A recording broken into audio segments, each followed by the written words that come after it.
লুকিয়ে রাখা হয়েছিল আওয়ামী লীগের দোসর দালাল ক্রিমিনাল গ্যাং।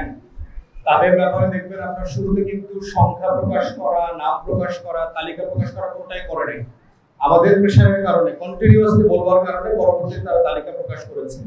এখন প্রশ্ন হচ্ছে যে এই ব্যাপারে আমরা বারবার বলেছি যে এই মানুষগুলোকে আইনের আওতায় না দিয়ে কেন ছেড়ে দেওয়া হলো, এই দাবি আমরা বারবার করেছি এবং সরকারকেও বলেছি, স্বরাষ্ট্র উপদেষ্টাকে বারবারই আহ্বান করেছি। কিন্তু যেটা বলেছি, স্বরাষ্ট্র উপদেষ্টা একটা খুবই অপদার্থ, একটা অযোগ্য লোক, আপাতত ভালো মানুষ কিন্তু গুড ফর নাথিং।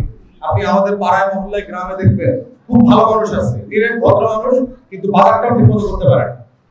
বউয়ের ঝাড়ি খায় বাজারে গেলে, বাজার থেকে আইসা করে ছেলেমেয়েদের ঝাড়ি খায়। আমাদের স্বরাষ্ট্র উপদেষ্টা কাছে এরকম একটা অপদার্থ। আর দ্বিতীয়ত হচ্ছে সে বিভিন্ন বায়াস ডিসিশন নেয় বিভিন্ন কারণে।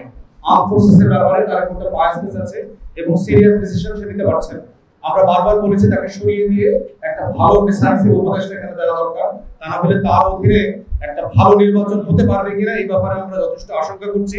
আর আপনারা জানেন যে আমাদের বিভিন্ন বাহিনী বিভিন্ন সময় নির্বাচনে ইন্টারফেয়ার করেছে। এরকম একটা উপদেষ্টা থাকলে বিভিন্ন বাহিনী ইলেকশন ইঞ্জিনিয়ারিং ইনভলভ হয়ে যেতে পারে।